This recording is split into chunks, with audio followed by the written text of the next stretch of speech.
자, 퀴즈입니다. 지구에는 대륙이 몇 개일까요? 아마 7개라고 하시겠죠? 저도요. 하지만 솔직히 이제는 딱 잘라 맞다고 할 답이 없습니다. 엄밀히 말하면 지구에는 7개 대륙이 맞습니다. 그런데 교과서가 이 거대한 지역을 통째로 빼놓고 있었죠. 수년 동안 과학자들은 실제로 8번째 대륙이 숨어 있다고 주장해왔고, 이름은 질렌디아라고 합니다. 알고 보니 이 잃어버린 대륙, 이제는 그렇게 잃어버린 게 아닙니다. 몇 해 전 연구진이 마침내 질렌디아의 위치와 실제 규모를 정확히 지도에 그려냈거든요. 그게 처음이었습니다. 질렌디아는 다른 대륙과 전혀 다르게 생겼으니까요. 생각해보세요.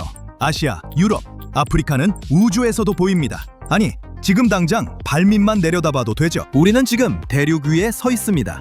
하지만 지구의 모든 대륙에는 우리가 밟을 수도 볼 수도 없는 부분이 있다는 걸 대부분 모릅니다. 그 땅의 상당 부분이 바다 아래에 숨겨져 있고, 그런 구역은 지도와도 탐사도 쉽지 않습니다. 자, 전체의 94%가 물속인 대륙을 상상해보세요. 그런 건 거의 못 찾죠. 그게 바로 질렌디아입니다. 태평양 아래에 숨은 거대한 땅덩어리죠. 그렇게 된 데는 이유가 있습니다. 아주 오래전에 질렌디아는 고대 초대륙 곤드와나의 일부였고, 그 곤드와나는 남아메리카, 아프리카, 남극, 오스트레일리아, 아시아 일부를 한데 묶고 있었습니다. 수백만 년 동안 곤드와나는 이어져 있었지만 대략 2억 년 전에 갈라지기 시작했습니다. 조각들은 천천히 다른 방향으로 흘러갔고, 그중 하나가 질렌디아였습니다. 처음엔 오스트레일리아와 남극에 여전히 붙어 있었지만 8,500만 년 전쯤 마침내 떨어져 나와 홀로 표류하기 시작했고, 고립된 대륙이 되었죠. 그런데 오스트레일리아나 남극과 달리 질렌디아는 오래 지표에 머물지 못했습니다. 가라앉았습니다. 오늘날 수면 위로 드러난 건 극히 일부뿐입니다. 주로 뉴질랜드와 뉴칼레도니아, 그리고 몇몇 작은 태평양 섬들이죠. 나머지는 전부 바닷속에 숨어 있습니다. 그런데 말이죠, 애초에 질렌디아는 왜 가라앉았을까요? 오랫동안 다수의 전문가는 질렌디아가 주향이동 단층 작용에 따른 분리로 떨어져 나갔다고 생각했습니다. 거대한 주향이동 단층대, 그러니까 판이 서로 비껴 미끄러지며 지나가는 경계선을 따라 대륙이 갈라지는 과정을 말합니다. 그런데 그 가설에는 어딘가 계속 맞지 않는 구석이 있었죠. 수년의 연구 끝에 과학자들은 마침내 실마리를 잡았다고 봅니다. 알고 보니 질렌디아의 지각, 즉 대륙의 바깥 껍질이 얇아질 만큼 늘어나 있었던 겁니다. 그렇습니다. 옆으로 비껴 미끄러진 게 아니라 땅이 실제로 늘어나며 갈라지고 있었습니다. 반죽을 잡아당기다 너무 얇아져 결국 찢어지는 것과 같습니다. 질렌디아에 딱 그런 일이 벌어진 거죠. 땅이 과도하게 늘어나 결국 툭 끊어졌고, 그건 질렌디아 아래의 판들이 서로 벌어지며 잡아당겼기 때문입니다. 그렇게 지각이 점점 얇아지다 끝내 무너졌습니다. 그 순간 균열은 엄청나게 커졌죠. 틈이 워낙 커 바닷물이 밀려들었고, 지금의 태즈먼 해가 그렇게 생겨났습니다. 수백만 년이 더 흐르자 추가적인 신장으로 질렌디아의 지각은 더 얇고 약해졌습니다. 결국 지탱하지 못했고, 거대한 구역이 파도 아래로 잠기며 잃어버린 대륙의 운명이 굳어졌죠. 그래도 완전히 사라진 건 아니었습니다. 전문가들은 사실 거의 400년 전부터 그 존재를 의심했는데, 단서는 유난히 두꺼운 지각 두께였습니다. 지구의 지각은 크게 두 가지입니다. 대륙 지각과 해양 지각이죠. 둘 다 행성을 감싸는 단단한 바깥 껍질이지만 차이는 큽니다. 대륙 지각은 시카고식 딥디시 피자 같다고 보면 됩니다. 두껍습니다. 반대로 해양 지각은 뉴욕 스타일 한 조각 피자에 가깝죠. 얇습니다.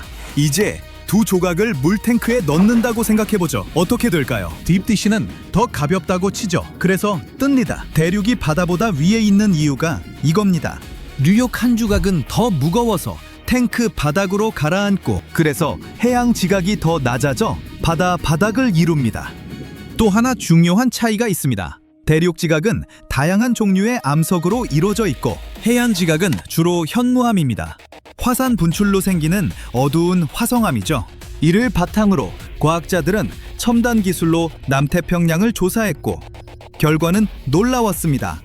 평범한 해저라고 여겨졌던 구역들이 실제로는 현무암이 없고 일반적인 해양 지각보다 훨씬 두꺼웠던 겁니다. 그렇다면 잠긴 뉴욕 스타일 피자가 사실은 시카고 딥디시였던 걸까요? 그렇습니다. 질랜디아의 지각이 다른 대륙보다 여전히 얇긴 해도 진짜 해양 지각에 비하면 훨씬 두껍습니다. 바다 바닥과 대륙 파편이 섞인 짜깁기가 아니라는 뜻이죠. 전부 대륙 지각인데 다만 물에 잠긴 형태일 뿐입니다. 통공 14년 2월 과학자들이 큰 발표를 했습니다. 지구에는 대륙이 8개다. 짜잔! 하지만 당시만 해도 질랜디아가 실제로 어떻게 생겼는지는 몰랐습니다. 제대로 된 지도조차 없었거든요. 그래서 아직도 많은 사람이 그 존재를 모르는 겁니다. 과학계 내부에서도 이를 8번째 대륙육이라 부르는데 모두가 반긴 건 아니었습니다. 바다 밑에 이상한 땅덩어리가 그저 잠긴 파편이거나 마이크로 대륙들의 모음일 뿐이라고 보는 이들도 있었죠. 그런데 말이죠. 그런 큰 발표 전부터 국제연구팀은 이미 탐사를 위해 배를 띄웠습니다. 그들은 뉴칼레도니아 근해, 정확히는 산호해의 페어웨이 융기에서 북부 질랜디아 해저 암석 시료를 채취했죠.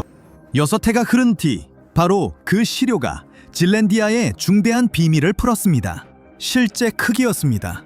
암석 연대 측정, 자기 신호, 판구조 지도화 등을 종합해 질랜디아의 경계가 어디인지 규정할 수 있었고, 그리고 질랜디아의 면적이 약 500만 제곱킬로미터라는 사실을 확인했습니다. 비교하자면 뉴질랜드의 약 20배입니다. 많은 전문가에게 이 규모와 온전함은 질랜디아가 진짜 대륙이 아니라는 주장을 사실상 불가능하게 만듭니다. 그런데도 왜 아직 공식처럼 느껴지지 않을까요? 지도에서 잘 보이지도 않잖아요. 모두가 이것을 배륙이라 부르자고 합의하기가 어렵기 때문입니다. 사람들이 유독거리는 가장 큰 이유는 의외로 단순합니다. 여러모로 편하지가 않거든요. 대륙 구분은 엄격한 기준보다 관행에 의존하는 경우가 많습니다.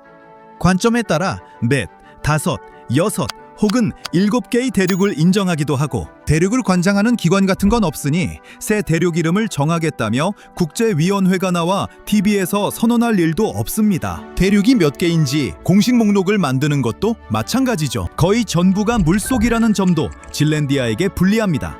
아시아나 아프리카처럼 대륙이라 부르는 게 과연 공정하냐는 거죠. 질랜디아를 인정한다면 코코스 제도 같은 더 작은 대륙 지각 블록이나 다른 마이크로 대륙도 목록에 올려야 한다고 주장하는 이들도 있습니다. 그렇다면 대륙을 몇 개나 더 보태야 할까요? 왜 번거롭다고 하는지 느껴지죠? 그래서 질랜디아를 수몰 대륙 혹은 가라앉은 대륙이라 부르는 쪽이 더 안전하고 더 정확할지도 모릅니다. 다만 솔직히 수몰 대륙의 정확한 정의도 아직은 좀 모호합니다. 그런데 사실 질랜디아의 공식 명칭에 너무 집착할 필요는 없습니다. 중요한 건 전범위를 지도화했다는 사실 자체가 이미 큰 성과라는 점이죠. 다만 아직도 넓은 구역이 미탐사라는 점은 기억해두세요. 과학자들은 지진 탐사 영상과 심해 시추 같은 기술로 그 구조와 역사를 더 많이 밝혀낼 수 있다고 확신합니다. 대부분이 물속이라는 이유로 지질학적 경이가 아닌 건 아닙니다. 고조와 이 잠긴 배지에는 지표 위 대륙에서는 보기 힘든 지구의 과거 단서들이 보존돼 있습니다. 판이 움직일 때 대륙이 어떻게 이동하는지 이해하는 데도 도움이 될 겁니다. 떠도는 대륙이 해수면과 기후 패턴, 식물과 동물의 분포에 어떤 영향을 주는지도 더 많은 단서를 찾길 기대하고 있습니다. 새로운 발견 하나하나가 지구 표면이 스스로를 어떻게 새로 빚어가는지에 대한 이해를 더 선명하게 만들 것입니다. 그러니 대륙이든 아니든 질랜디아는 이미 우리가 지구를 보는 방식을 바꿔놓았습니다.